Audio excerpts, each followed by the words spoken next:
So welcome to the session. Today our discussion is going to be centered around the budget of the government of India, right? So what I propose to do is I'm going to share with you some key aspects or technical terms about the budget so that we can clear the air on what terminology, what terms you can expect to hear, right? Then I'll talk about the budget for the last financial year, which is 14-15, the year ended 31st March 15. And after that, I'll talk about the current year. So which I'll talk about the expectations of different sectors of different industries from budget 2016. So this is what I propose to do today, guys. If there are any questions in between, anything which you don't understand, this is a slightly technical session, please put it in the chat box right there and then, right? So first of all, what is the budget of any government? So what is this term? The technical term, by the way, is union budget. What is a union budget? In other words, what I'm trying to ask you is, what does a budget show? Right? So the union budget is what? It's a statement of what? So expectations of receivables and expenditures. Not only that, Saikat, there is something else also. Okay. So it is not only the expectation or the plan, it shows something else also. Other than expectation, guys, what else does the budget show? The budget document, what does it have? It has the expectations. What else? So guys, just so that I can clarify for you, the budget of any government, the union budget of any government will not only show the incomes and expenses. So again, it's all about incomes and expenses, that we all realize. We are talking about incomes and expenses, but it shows two types of incomes and expenses, guys. One, it shows the projected incomes and expenses of the government of the country for the next year.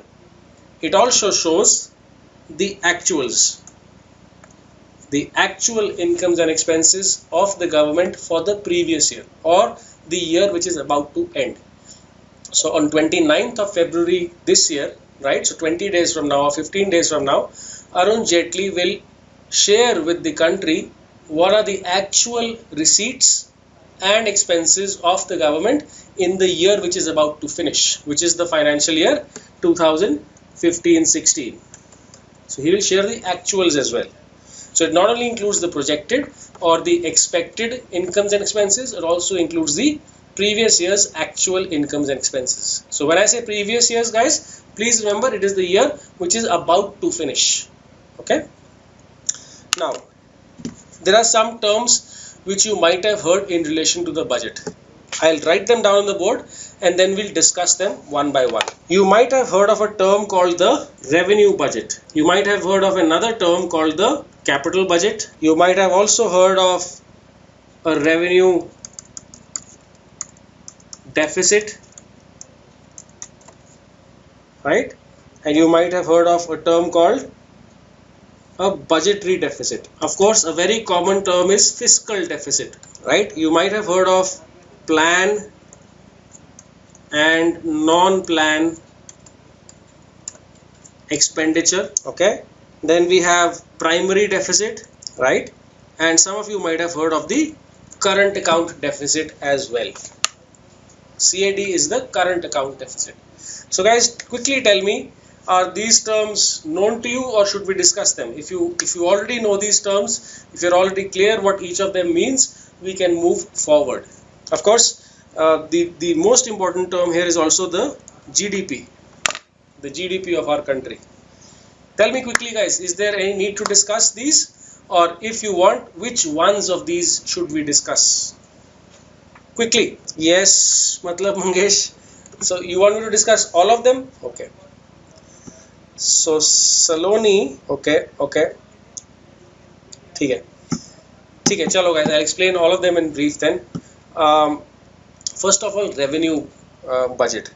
In order to discuss this, let me first explain the items, because I'll have to explain the term revenue and the term capital in relation to certain items. Okay, so let me open another worksheet and I'll come back to this, but first let me explain what items appear in a budget. So again, this is the statement of incomes and expenses So let us say we have the expenses on this side and the incomes on the other, right? Tell me guys, what is the biggest income to any government? Biggest source of income? Absolutely. So the biggest source of income to any government is generally taxes. And taxes are of two types, as you will all know. You have direct and indirect taxes, right? So direct taxes are those which are directly calculated on the income of an individual or a company or organization. So it is on the income of a company or individual. Indirect taxes are taxes levied on products and services, not on companies and people. That's why they are called indirect, because they are levied on products, physical goods and services.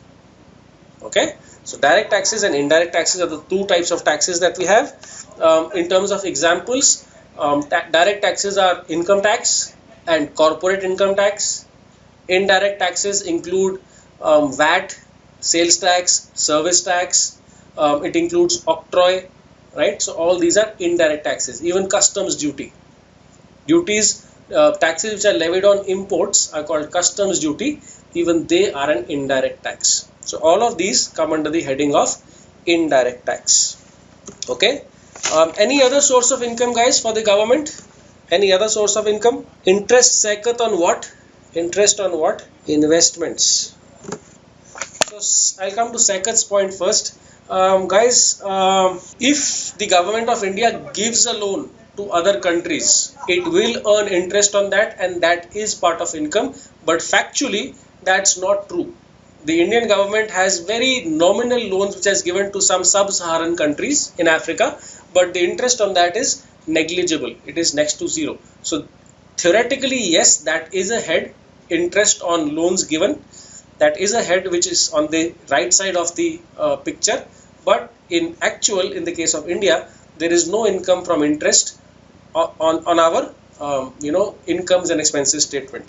So wo nahi aata. And same is the case with investments, Saloni. The government of India really doesn't make investments too much. It doesn't have any interest on investments. So theoretically, yes, it can receive interest, but practically it doesn't. Okay. Now, let me come to the other points. Yeah. So the next point, before I come to dividends, is exports. So Manu, exports, you must remember, is income of the exporter. Please, this is a very common mistake that students make. Exports are not incomes of any government. They are income of the exporter, the guy who exports. The government only gets the foreign currency, and that is not income. That is part of reserves. So therefore, the income goes to the exporter. The government has no impact in this picture. There is no impact here. Okay. Now, so come to the next point. Next point is income / sale of resources. The second head on income side is income or sale of resources. Now what does this mean? So the government has many resources. The government has natural resources, and it also operates some companies, right? So the government has natural resources like mining. So the natural resources found under the ground. Similarly, the government has airwaves, spectrum. There are certain natural resources of the country which are part of ownership of the government of the country, right? So the government can sell them or rent them out, right? Also, at the same time, the government owns certain companies. For example, companies like Steel Authority of India or National Thermal Power Corporation, or for that matter, Oil India Limited. Okay, these are companies which the government is the majority owner. So these companies, the government could either get income from them, which is in the form of dividend, or the government could also sell its ownership, which is also called divestment or disinvestment. Okay, so if you want to sell the company or part of your ownership, you can do that, or the company will earn money, will earn profits and give you a dividend, Mr. Owner. So that is also a government income. So the two sources of income here are The income from operations, from running the company, and from selling the company. Okay, so there are two sources of income here. And of course you can sell or rent out the natural resources also. Okay, so income or sale from resources. This is the second big head. Any other head on this side, guys? Any other head on the income side? Tourism से कैसे income आएगा, इशप्रीत बताइए. So tourist comes into India. Tourist goes and buys mineral water. Tourist goes and stays in a hotel. Tourist does shopping. How does the government get income? PSU to what I just said, no, Dipankar. So if you look at this, this is nothing but a PSU, na? These companies are PSUs. So Ishpreet, that income is very negligible and most of it is under the governance of trusts. So the government makes trusts for the preservation and restoration and the operations of these monuments. Similarly, the government also does a little bit of sales through its handicraft centers, the government centers where it does handicraft and these kind of product sales. But these are generally companies and trusts. So the government does not get this income. It is those trusts who get this income. The only income which the government gets from tourism is from the visa fee. So if the government puts some visa fee or some import duty or export duty, so the guy wants to take out some products and I ask him to pay some tax, some border tax, right? That is what I will get. But that's a very small portion covered under indirect taxes. Dipankar, bonds, how? Please explain. Siddharth, what are capital receipts? Yeah? Capital receipts are this only, no? Sale.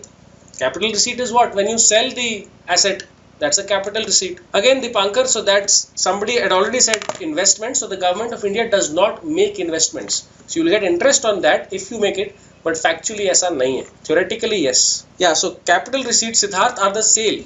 The sale of assets is capital receipts. Okay? Actually, agar dekha jaye, guys, in terms of heads, these are the two major heads of income for any government. There is hardly any third head. Third head hota hi nahi hai. Okay? Let's come to this side. Let's come to the expenses side. On the expenses side, what is the major head of expenses, guys? So Siddharth, loans given to the state government don't have an interest component. If the state government gets a loan, that is generally interest free. So there is no interest component there. Okay. So what do you mean, Saikat? Fiscal and revenue? Ye kya hai? What is this? Okay, wonderful. So yes. Yes. So actually I'm going to try and rephrase them in terms of their size, in terms of how much is the expenditure on each of these heads. I'll rephrase them in that order. So the biggest expenditure, guys, okay, of the government of India is in terms of its revenues, revenue expenditures. Revenue expenditures kya hote hain? You have salaries and pensions. Salaries kisko? Government staff. So your 7th pay commission. So salaries and pensions to the staff operating under the government. So you will all know that the government of India is the biggest employer in the country. So the salaries and pensions to this staff are this. Other than this, you have other expenditure, like for example, if you make expenditure in terms of anybody, any other revenue expenditure, guys. Okay. So I'll come back to 2 or 3 heads again. So we have healthcare, defense, education, right? These 3 will appear in 2 places. These will appear under revenue expenditure and capital expenditure also. Okay, I'll explain how. And then the next big head is subsidies. Similarly, you have capital expenditure. Capital expenditure, guys, are those things which are creating infrastructure, creating capital assets, right? So for example, you buy defense equipment, right? So suppose the country decides to buy those Rafale planes. That's a capital expenditure. This is a defense expenditure, but of capital nature. Paying defense salaries, maintenance are revenue expenditures of defense. Okay.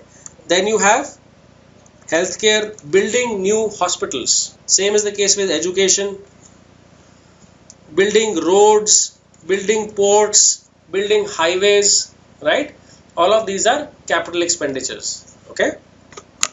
Now another term that you might hear, and some of you might be confused, but isn't that the work, building roads, building highways, isn't that the work of the Minister Mr. Gadkari, right? So he is the minister, right, for the concerned department. But this goes in terms of plan expenditure to his ministry. It is still a capital expenditure of the government of India. So when we are talking about this budget, we are not talking about different allocation to different ministries or to different states for that matter. We are saying these are the heads. They want to make these many roads. This is the kind of infrastructure that they want to build, and this is the salary and other payments on the revenue side. Now out of the capital, now they'll see which department. So let us say education gets this much for building schools, right? Similarly, the roads department gets this much, ministry gets this much. So this is the allocation. This is what we call the plan expenditure as per the plan. Actually, the term plan and non-plan expenditure came in when we had the planning commission, right? So you had these 5-year plans at that time. So those 5-year plans laid down a roadmap that these are the objectives which are to be achieved over the next 5 years, and allocation of money to achieve those objectives used to be called plan expenditure. So allocation to ministries, allocation to projects is called plan expenditure, mostly of capital nature. Okay, so that is the other big head. And anybody, the third big head of expenditure? Anybody? Third big head of expenditure. So unplanned, Saikat, as you would probably have guessed, is most of the revenue expenditure. So when you're paying salaries or you're paying pensions or you are doing maintenance of educational institutes or hospitals, you can't really plan for that. So revenue expenditure is largely of unplanned nature. Yeah, so there are certain funds which are created. So Prime Minister's Relief Fund, right? So there are certain funds created that is also part of the planned expenditure, even though it is of revenue nature. Saloni, what do you mean interest on government securities? What do you mean by that? Yeah. So the third big head, yeah. So those schemes and all, like I said, are part of revenue expenditure, or if they are part of a plan, a specific project like NREGA, they are part of the capital outlay, the plan expenditure.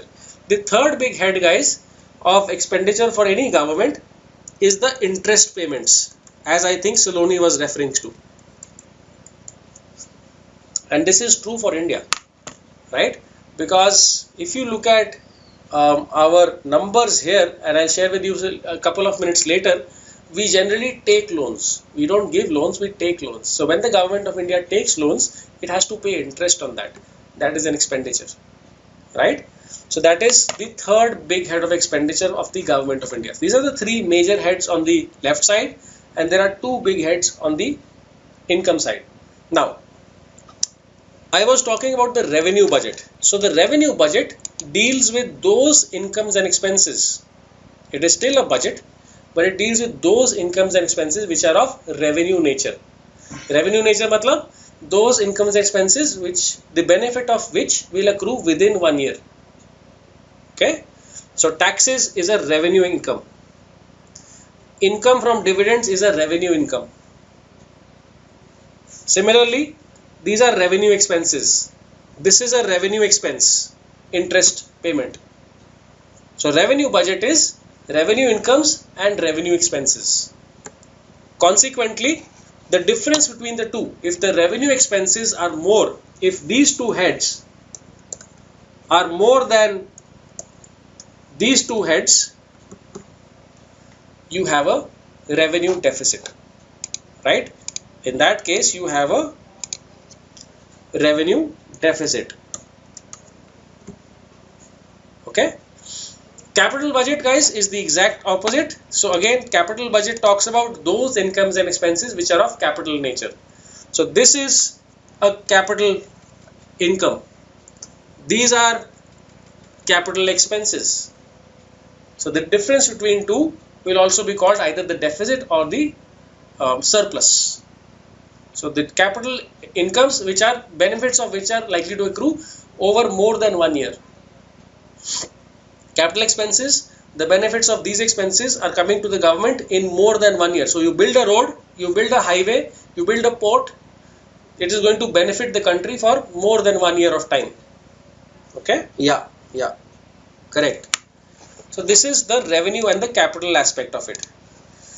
Budgetary deficit, guys, was a term which was used before we had the next two terms. So it was a term used in the 80s and 90s. it is now broken up into, budget deficit has broken up into fiscal and primary deficit. The primary deficit and fiscal deficit combined make the budgetary deficit. So let me explain to you what is fiscal deficit and what is primary deficit. Okay, fiscal deficit is the most common term that you will hear. Fiscal deficit actually means the expenses of the government are more than the incomes. Okay, so what all do you include there in the expenses? Both revenue and capital. So this entire thing on this side and this entire thing on this side, when the expenses on the left are more than the incomes on the right, you get a fiscal deficit. Okay, it is the excess of expenses over incomes. Let me show you this with some figures now. Like I said, I'll share with you the data for 2014-15. So now I'm going to convert this into the actual budget for 2014-15, which means the year ending 31st March 2015. Year ending 31st March 2015, India's GDP was, anybody can tell me? Atul, I'll come back to your question. Yeah, I'll come back to this when I talk about plan and non-plan expenditure. Okay, so Siddharth, that's in dollars. That's actually a derivative because we look at the exchange rate. How much was it in rupees? Rupees, guys. How many rupees? Saikat, right. So we had, no, Namit, that's not correct. We had a GDP of 120 lakh crores. Close to that. I'm rounding off the figure, but it is close to 120 lakh crores. Now, putting it in this perspective, the tax collection of the government of India went up this year to 10 lakh crores. The government's tax collection, indirect plus indirect, was 10 lakh crores. The income from sale and operations of resources, so this combined, was 2 lakh crores. The government earned 2 lakh crores from dividends and selling its assets. Okay. On the other side, the revenue expenditure of the government of India was 9.5 lakh crores. Okay. The capital expenditure of the government of India was 3 lakh crores. 3 lakh crores. And the interest payout was 4 lakh crores. So quickly add this up, guys. Yeah. So absolutely correct, Namit. There is a deficit, which means this side, the income side, is less than the expenses side. There is a difference of 4.5 lakh crores. The actual difference was close to 4.6 lakh crores, but again I have rounded off. Okay, so 4.5 lakh crores was the deficit, also called the fiscal deficit of the government of India last year. Now, couple of things. When we say GDP, most of us, when we read newspapers, we talk about percentages. That is growth rate. So when we say 7.6% GDP growth rate, we are saying this number will grow by 7.6% next year. Okay, so we are talking about the growth of this number. Similarly, when some people talk about fiscal deficit should be 3.6% or 3.5% of GDP, you can relate these two numbers now. So as you will see now, it is close to 4%. So last year the GDP of the government of India was close to 4.1, 4.2% of the GDP, the fiscal deficit as a percentage of GDP. So when they say fiscal deficit should be 3.5% of GDP, what Jaitley is saying is that whatever the GDP is next year, the fiscal deficit will only be 3.5% of that. That is my aim. Okay, so this is how you understand these numbers.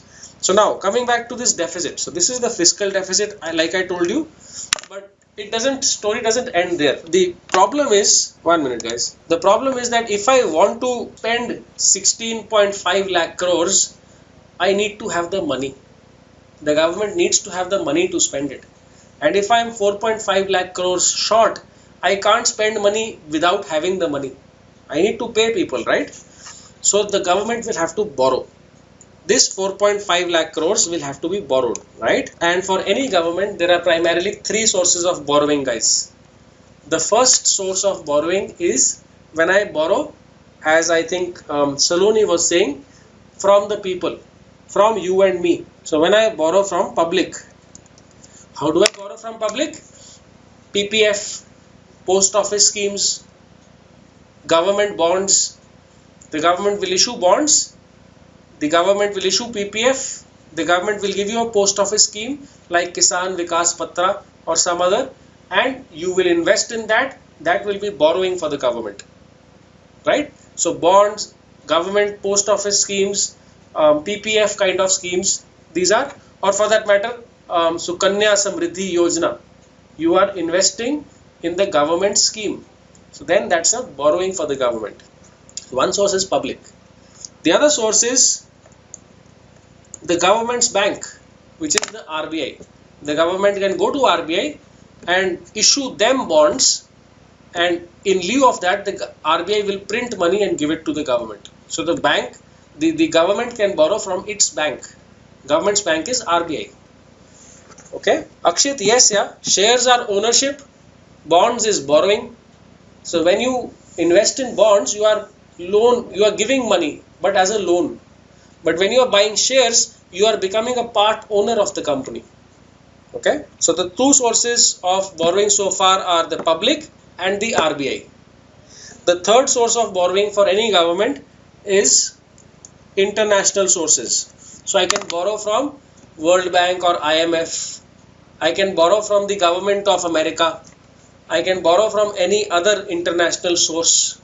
So the government of India can borrow abroad, money abroad, right? So there are three sources of borrowing, guys, for any government in any country of the world. The public, its own bank, and foreign money. Okay? So this is how the deficit is made up. So that is fiscal deficit. Fiscal deficit is clear, guys? Any issues? Namit, that figure keeps on changing every year, yeah, depending on inflation. See, because when the most preferred source of money for the government is RBI, right? Because RBI gives them a very low interest rate loan. But the issue with printing of money is that it leads to inflation, right? So the government looks at the situation of inflation. The RBI tells them how many reserves they have. So it will depend on the reserves also.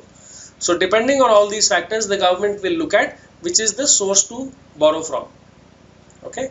For example, again, let us say I can't borrow from RBI, the inflation is high or the RBI reserves are low.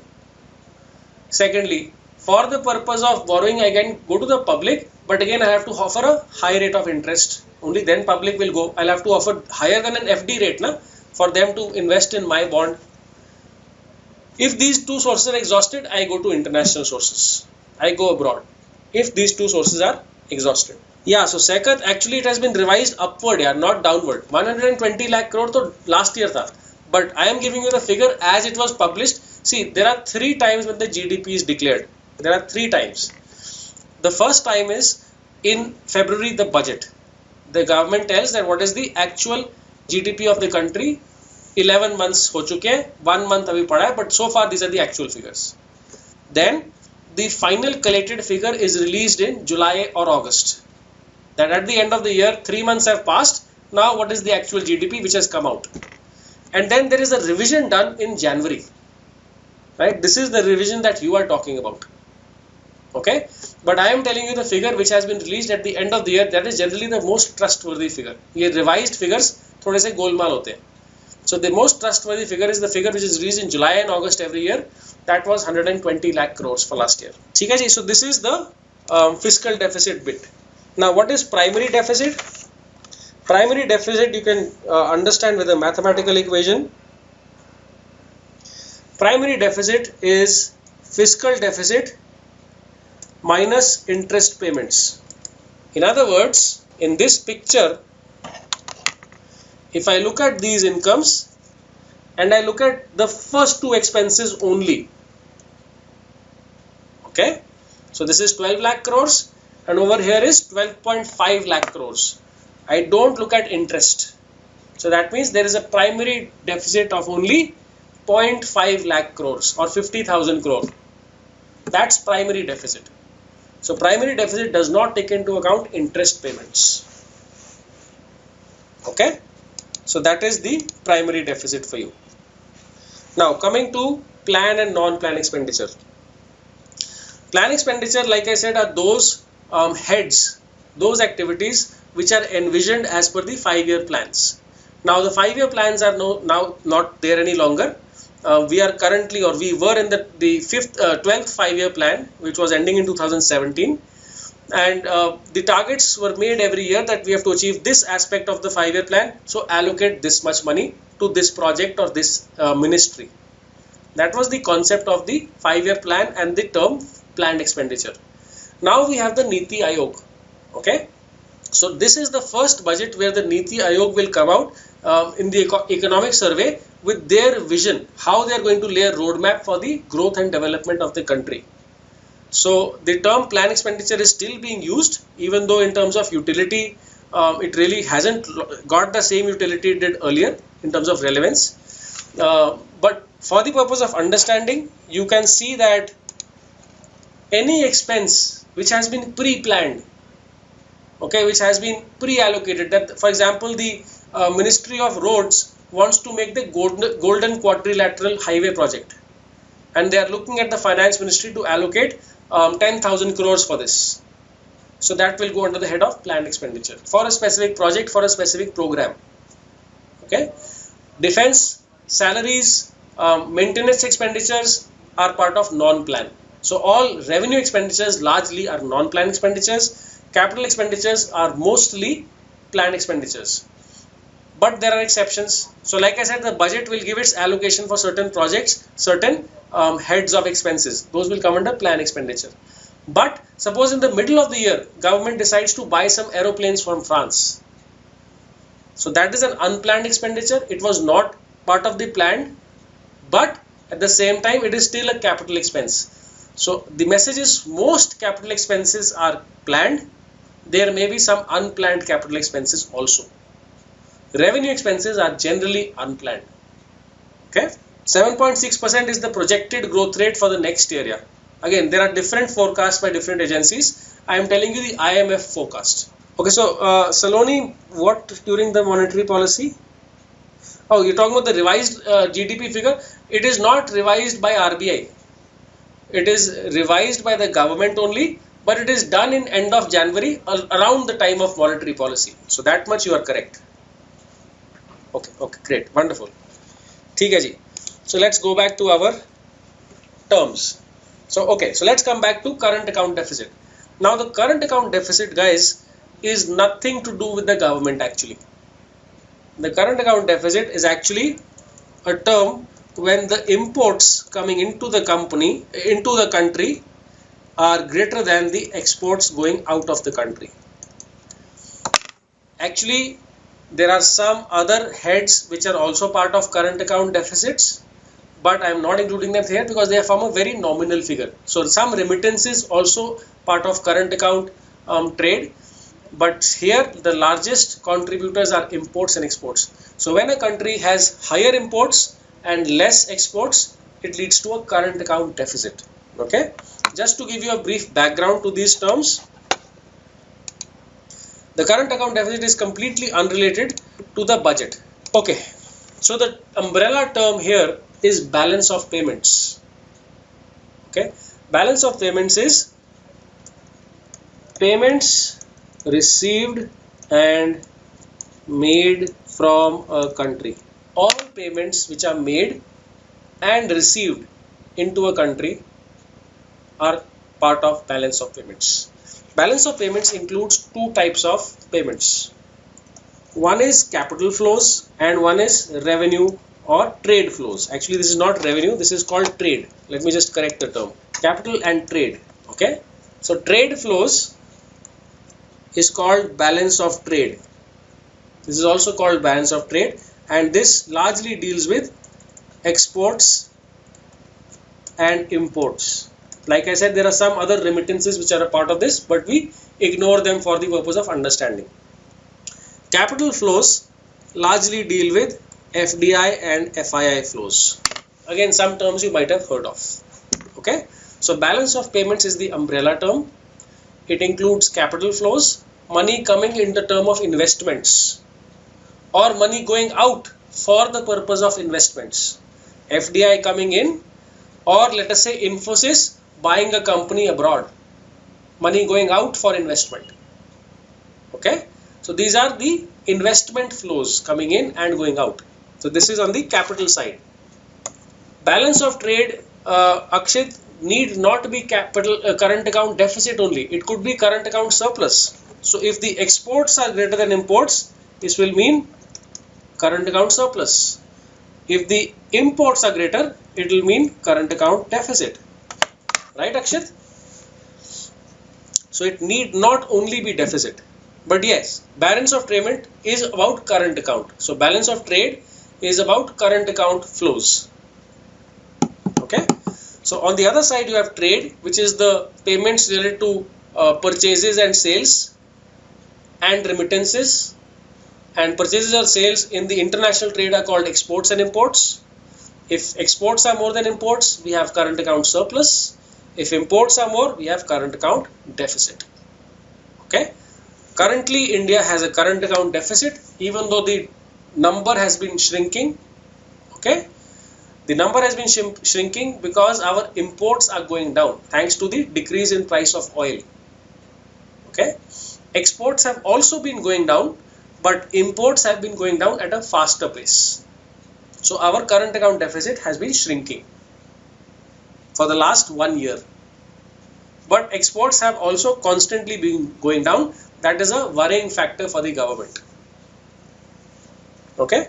So is this term clear now, guys? Current account deficit? Chaliye. So this is a list of terminology. This is a list of frequently used words which relate to the budget. Okay. Any questions so far on these? Okay, wonderful. Okay, Siddharth, again current account deficit is expressed in terms of percentage, right? So currently it is close to 1% of GDP. It used to be nearly 3% a couple of years back when the UPA government was there, but in the last 2 years a lot has changed in terms of oil price.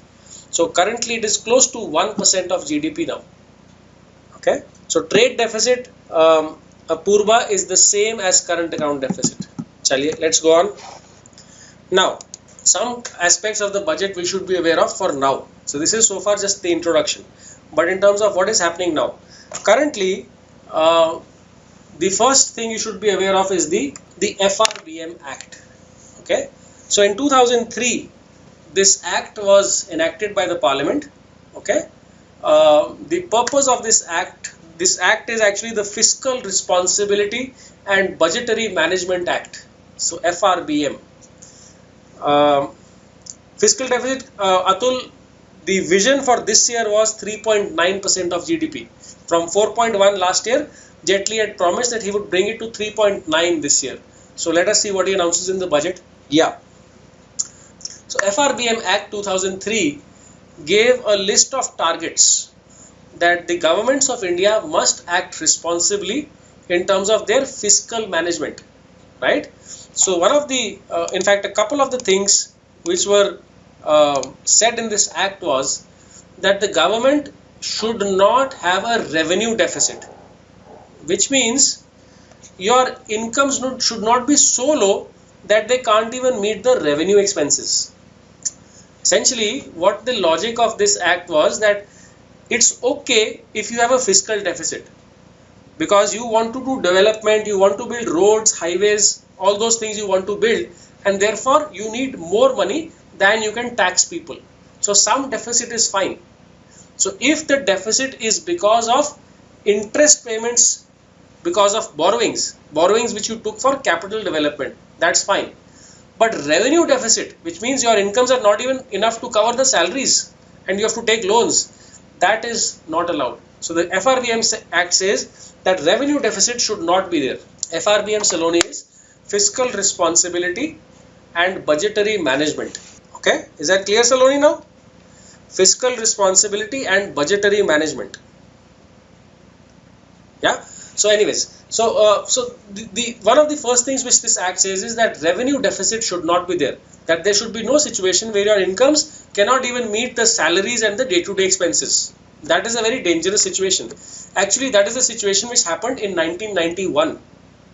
Right? This was a situation which happened in 1991.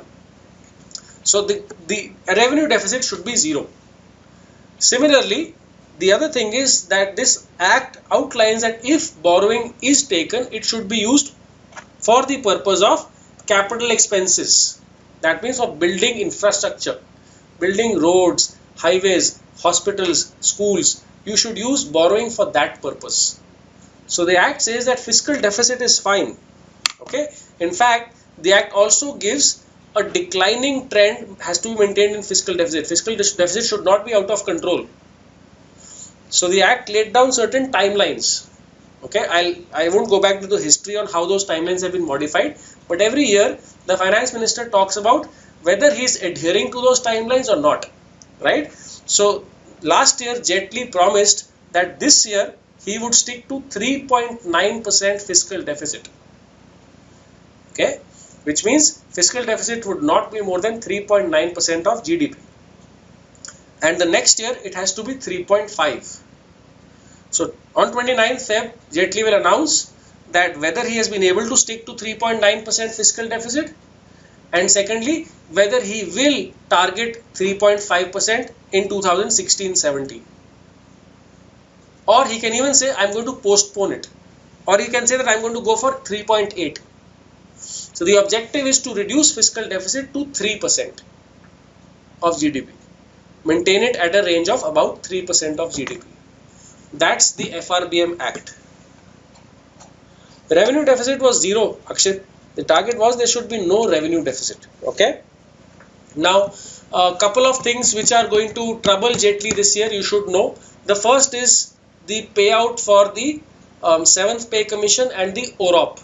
So, one rank, one pension and 7th Pay Commission is going to cost the government close to 1 lakh crores. And therefore, there is going to be a burden on the expenses side. So the fiscal deficit is likely to increase. This is going to be a pressure on Jaitley whether he can meet the fiscal deficit target or not. Okay, that is one of the big things that is looked out for this year. The other is in terms of what are the expectations of different stakeholders, different sectors from budget. Now I'll come to that. Okay. Akshit, no. The FRBM Act is advisory in nature, but the budget can change the or change the goalposts. So it can change the timelines which have been set. Right? So the FRBM Act mandates that the government has to achieve 3% fiscal deficit, but the timelines are flexible. The government has to tell in the budget that whether they are going to stick to the FRBM Act guidelines or they are going to extend the dates. So that much freedom the government has. Okay. First of all, let me start with the expectations. Like I said, there are primarily 4 different areas I'll talk about. The first is the citizens, right? So the common people, you and me, what do we expect from budget 2016? The second is manufacturing industry. The third is the service sector. And the fourth is agriculture. So I'll look at these 4 broad components, and within this I'll talk about some specific industries. I'll talk about different kinds of investors and what they are looking for from the budget. Okay. Let's talk about the citizens first. Obviously, the most common thing that people want from the budget is a reduction in taxes. Okay. The reduction in taxes could come in many forms. Okay. Tax reduction could be in terms of 1, increasing the limit, which means the government will say, okay, till 5 lakh rupees you don't have to pay tax. Till 5 lakh rupees of income, don't pay tax. The second is changing the slabs. So 10%, 20%, 30% slab rates, those numbers may change. The third is changing the rates. The fourth is changing the exemptions. These are the different things the government can do in terms of its taxation, in terms of people demanding lower tax. A lot of people also demand a simplified tax structure, which means that the taxes should be fine, but in terms of exemptions and loopholes, they should be less, right? So this is also another demand that a lot of people have, that the tax structure should be simplified. Okay. Also, in terms of saving instruments or mutual funds, a lot of mutual funds and insurance companies are talking about including their products in the exemption list. which are exempt from taxes, so that people invest in those instruments, in saving instruments, in mutual funds, and the money is routed to companies for the purpose of investment. Okay, that's the other thing that is being demanded by a lot of companies, that citizens saving instruments should increase. Okay, in terms of manufacturing, this is a whole different ball game. The biggest deliverable that the manufacturing sector is looking for from the budget is the GST.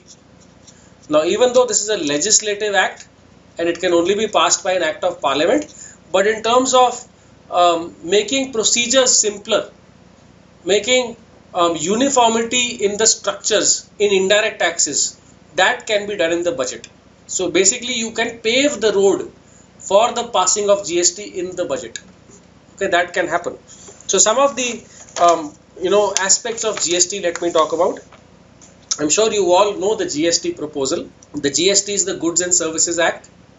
It is envisioned that the GST will replace all the physical product taxes like the VAT, like the state taxes, like the octroi, the excise, as well as the service tax, which is levied on service products. Okay, so that is the vision of the GST. The whole purpose is that the entire country should become a common market. Okay, what does it mean? That suppose I manufacture a product in Chandigarh. I have a factory in Chandigarh, I manufacture it here. Okay, as soon as the product leaves my factory gate, I have to pay an excise duty. Then I put the product in a truck and it travels from Chandigarh into Delhi, and there it has to pay a state sales tax. Again, at the point of sale, there is a VAT which is levied, or if it's a service, there is a service tax. So there are multiple points of tax, and therefore there are multiple points of evasion of taxes also. People evade taxes at multiple points. So in order to make the entire country a common market, so that there is a smooth flow, a faster flow of goods and services, GST is for that purpose. Okay.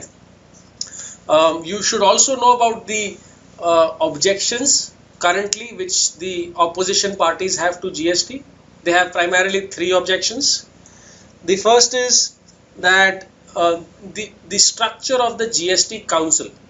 Okay, so there is a body called the GST Council, which is envisioned to, which is a body which is envisioned as a legislating body and a implementation body for the GST. So GST Council. Okay, now the GST Council has been proposed to be having 1/3 power of the center, voting power, and 2/3 power equally distributed among all the states. So that means 33% of the power to vote will be with the central government, and 66% of the power will be divided equally among all the states. Okay, in the GST Council. That is the proposed structure. But the objection is that, so the Congress says that different states have different contributions. Okay, you have to understand the structure of the GST. Typically, goods have always been taxed in producing states. So which means that, let us say there's a lot of manufacturing happening in the state of Maharashtra. So Maharashtra has given incentives for industrial development. A lot of industries have come up and set up factories. So Maharashtrian government will earn a lot of tax. So the tax revenue used to come to industrial states more. The GST is the opposite. In GST, those states where consumption is high, tax revenue will be high there. Okay. So what is the Congress's opposition? The Congress's opposition is that different states have different representations in parliaments. One state sends only 2 MPs and 5 MLAs. Another state sends 75 MPs. How can you give them equal voting right? That is what the Congress is saying. So they are saying that the GST Council cannot have equal voting right of all the states. They should be in terms of the democratic representation. That is the first objection. The second objection is that this production and consumption states wala funda, the government said that okay, one of the objection of the states was that the producing states would lose revenue. Producing states are those states where the factories are set. Okay, so they would get more revenue right now, and if GST is implemented, everybody will get equal share of the revenue. So they actually lose out. So the government had proposed that the producing states, those states where industrial development is high, should get 1% extra revenue from GST. The Congress has objected to this also. They are saying that no, this 1% thing is not right. All states should get equal share of revenue from the GST. Okay. And the third objection is that the GST rate itself. The government has proposed that the GST rate, the average rate should be 18%. There will be some products which are charged at a higher rate. These are called sin products. Things like tobacco, things like liquor, things like cola drinks. In fact, a lot of companies like Coca-Cola had come out and said that, boss, if you charge us 40% rate in GST, we will leave the country. Coca-Cola has said this last month, that if you are going to charge 40% tax on Coca-Cola, we will not sell in India, we will go. So there are some products which will be charged higher tax. The average rate will be 18%. The Congress wants to put this rate in the law as a ceiling rate. So they want that the current proposal, the current bill should put it in the document that the GST rate will not exceed 18%. And the NDA government says that, how can we make this law? We should allow this freedom to every government to decide on the GST rate. Okay, so these are the three major objections of the Congress. One is about the GST Council voting power. The second is regarding that 1% additional revenue to the producing states. And the third is regarding the GST tax rate itself. Okay, so this is what the GST bill is all about. Any questions on this, guys? So Akshay, the government has proposed that the GST Council will have equal voting right of all the states. But the Congress says that there is one state which has only 2 MPs and 5 MLAs. There is another state which has 75 MPs. So in terms of democratic representation, different states are of different size and have different MPs sent to the parliament. And therefore voting rights should be different in the same ratio. That's what the Congress says. Right. So, like I said, the manufacturing industry actually wants the budget to pave the road for the GST to come in little later, maybe through the parliament. So what can be done in the budget itself? A lot of tax rationalization can be done. For example, today service companies, for example, if you have a restaurant, okay, up till 10 lakh of revenue per year, you need not pay tax. You need not file a return. The same limit for a manufacturing industry, if you have a factory manufacturing, let us say, electronic equipment, the limit is 1.5 crores. Right? The GST is a common tax for both service sector and manufacturing sector. So one of the things which has been proposed, which is in the wish list, is that the limit for the manufacturing sector that should be reduced and for service sector should be increased. Or in other words, up till 25 lakhs of income for either service company or manufacturing company, there should be no filing of return, no tax. Above 25 lakhs, everybody has to file a return, everybody has to pay tax, manufacturing and service. Because then this uniformity will lead to better implementation of GST. Okay, so that is the other, this is some of the ways in which you can rationalize and pave the road for GST implementation. Shubhendu, nobody says that GST should not be implemented. So Congress, agar aap objections dekhoge, they are saying that the tax rate should be in the law. They are saying that producing states should get more share. They are saying the council voting rights. Nobody is actually talking about the law being bad. Everybody agrees that the GST is beneficial. It will lead to a smoother, faster flow of goods and services. It will lead to less tax evasion. आपने देखा होगा, a lot of times people avoid paying taxes. तो जो products बनाते हैं factories वाले, अगर आप लोग business families से हैं, बहुत सारे छोटे businessmen गाड़ियों में products जाके state borders cross करते हैं, because truck में tax देना पड़ता है, state का octroi. तो बहुत सारे लोग गाड़ी की डिक्की में products डाल के borders cross करते हैं state के. Small businessmen do that a lot. So this tax evasion could stop if GST is implemented. So everybody agrees that GST is a good law. Gurpreet, so the whole point is that the manufacturing industry right now is paying 30% taxes on the corporate tax, on the income of the company. won't the tax rate go down to 18%? Right? So yes, smaller companies will come into the tax law, will have to pay taxes, but it will be a much lower rate. Right? So you have to look at the picture both ways. Apurva, 18% tax, products will get cheaper, yeah? See, look at it this way, na? Currently, if you go to McDonald's to buy a burger, the burger has physical products like potatoes. So the product has been charged taxes of excise. Then there is a VAT. There may be a state octroi. And of course, in the restaurant, there is a service tax. अगर आप कुल मिला के देखेंगे, as a part of your burger, close to 50% of the price is taxes. Close to 50%, you will be surprised. There are some taxes which are there in your bill. Those are taxes which are charged only at the point of sale. There are some taxes which are already there, which have been charged earlier, which are included in the price of the burger itself. So burger 100 रुपए का है. So the bill looks like this. 100 rupees, sales tax, service tax. Let us say 14 and service tax another 5 or whatever, and so your bill is 119. But this 100 already includes the state octroi, already includes excise. So if you include all of these, close to 50% of this 119 rupees is just taxes, yeah. So that entire thing will come down to 18 rupees. Simple. Clear? Apurva? Yeah, okay, wonderful. So that is the one of the wish list of the manufacturing industry.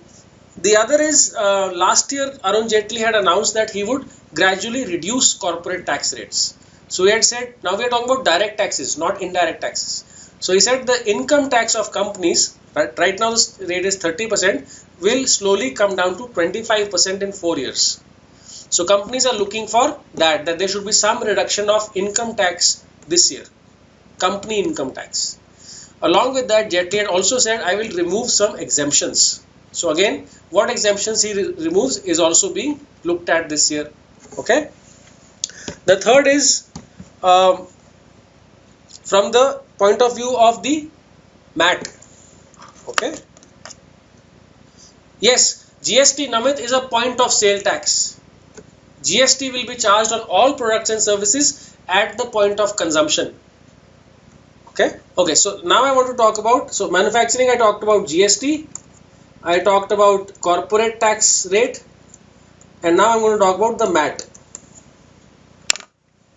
MAT is basically minimum alternate tax.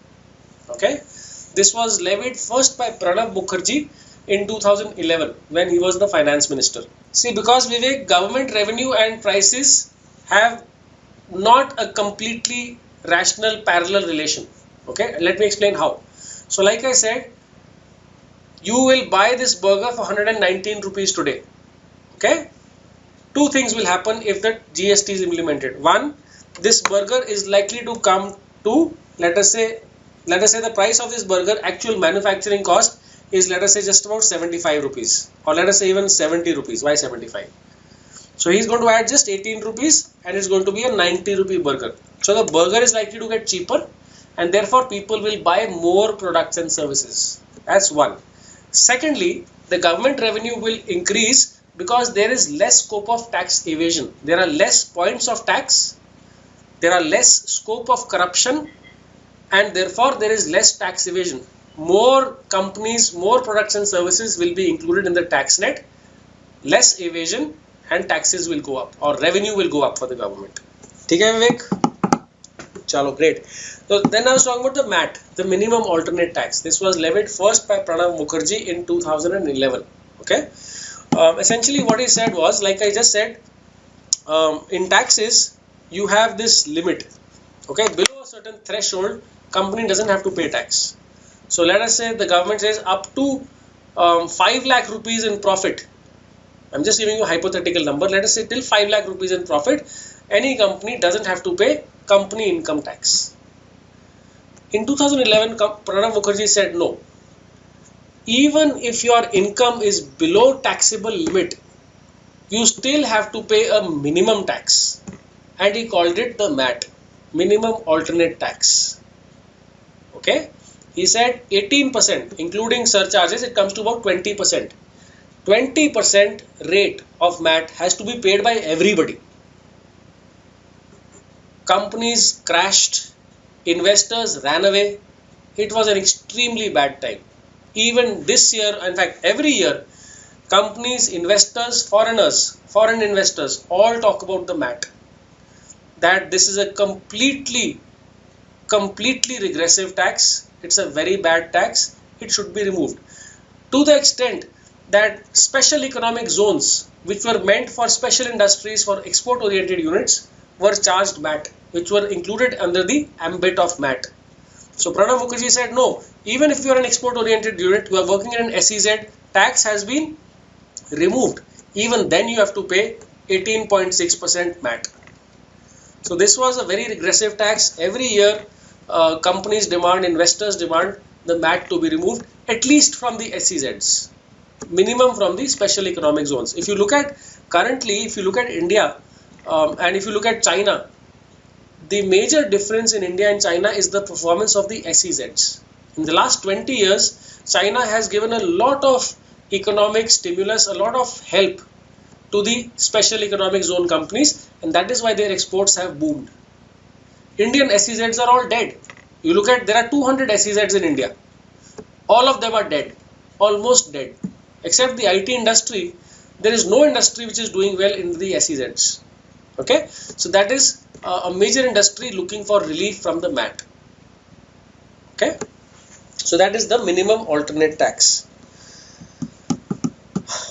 In terms of the other two sectors, the service sector, couple of issues. One, the current allocation of the government to the healthcare, or the healthcare budget of the government, is close to 1.2% of GDP, which is an extremely low number.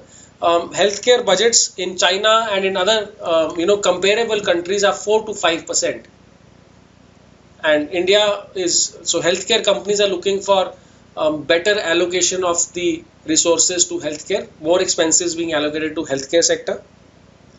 Similarly, defense.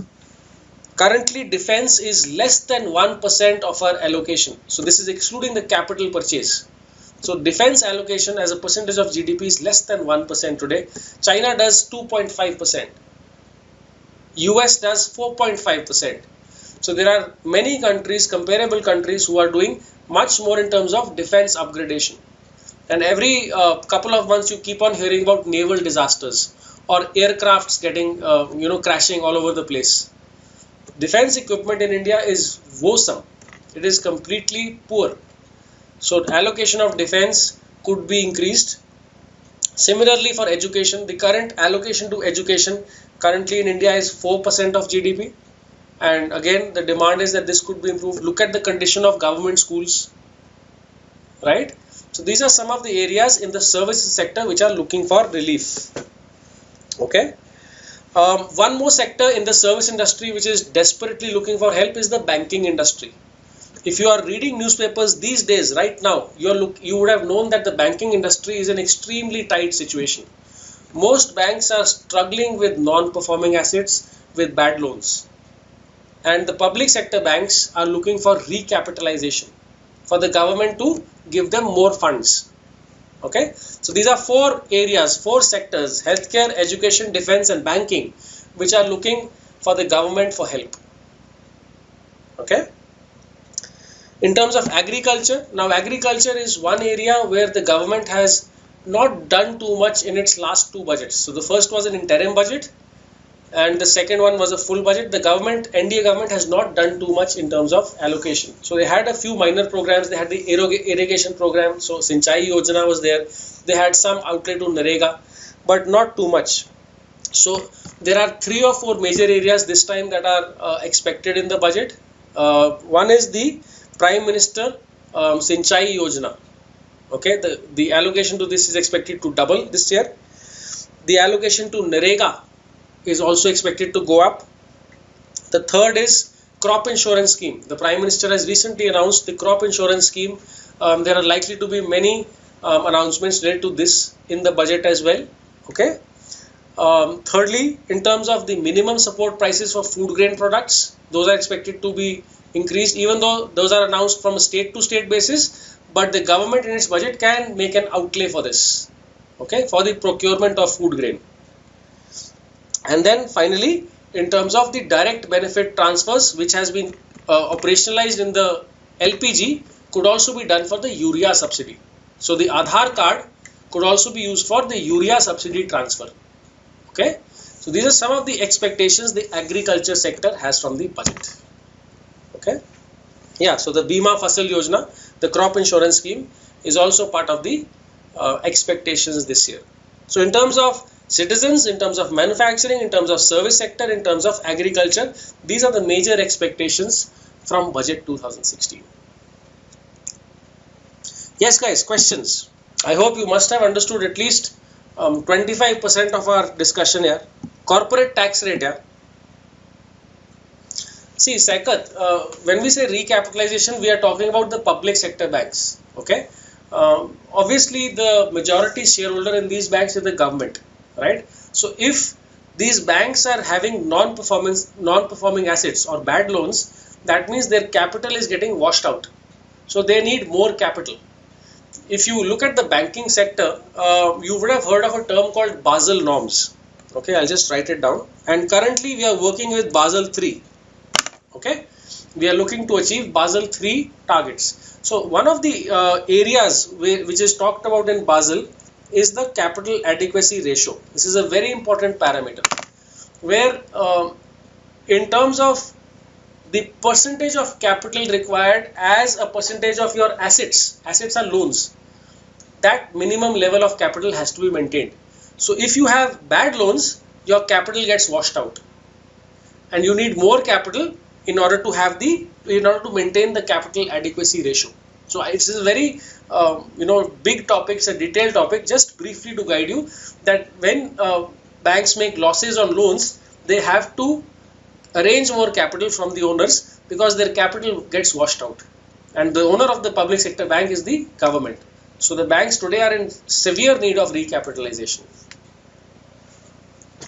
Yeah, CRAR. So CRAR actually stands for capital adequacy to risk weighted assets. Okay, how will it depreciate the rupee, Saikat?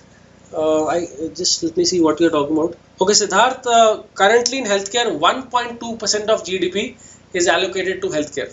Many countries in US, in Europe, Mangesh, GST is already there. You can have a look at it. No, so how will it affect the rupee here? It's a domestic transaction. So we're talking about Indian public sector banks. How will it depreciate the rupee? It's not a foreign currency movement, na? There is no foreign currency movement involved here. Yeah, the government is the owner. RBI is a separate institution. It's an independent bank. It has nothing to do. The government will give this money. So again, from the expenses, it will allocate for the banking sector. Another issue is that for recapitalizing the banks, if the fiscal deficit increases, then the government may borrow from RBI for that. So the government has to balance its own incomes and expenses, but ye expense government se banks ko jayega. For making this expense, the government can go to RBI and borrow money. So RBI is a third party. Yes guys, what else? It will be tougher, no Ishpreet, because at point of sale. So if you are looking at point of sale, that means that the government has to monitor sales only at one point. अभी क्या होता है that आप कई बार जाते हो and आप बोलते हो मुझे bill नहीं चाहिए. You buy something and you say bill नहीं चाहिए, and then the guy gives it to you just like that. This happens a lot in consumer durables, okay, even in mobile phones. But now if there is only one point of sale, there are no 3 or 4 points, the government can keep a mechanism track. For example, the government can say any transaction above 1,000 rupees has to be card based. So automatically technology आ गया, automatically tax evade नहीं हो सकता, है ना? So then it becomes very easy. If there are multiple points of tax collection, there are multiple points which can be prone to leakage also, है ना? Got it, Ishpreet? You understand? So suppose the government says 1000 रुपए से ऊपर आपने कुछ भी खरीदना है has to be card based, or you have to give your PAN number. खत्म हो गई बात. So in that case, guys, like I said, I hope you got at least some of it. It may be the case कि आपको पहली बार में सब कुछ नहीं समझ आए. This is a slightly technical discussion. If there are any doubts, if there are any problems, we will have a discussion on the budget again next week. Please feel free to join next week again if you want. I'll explain your queries, I'll explain your problems at that time. Right? So thank you for today. I'll see you soon.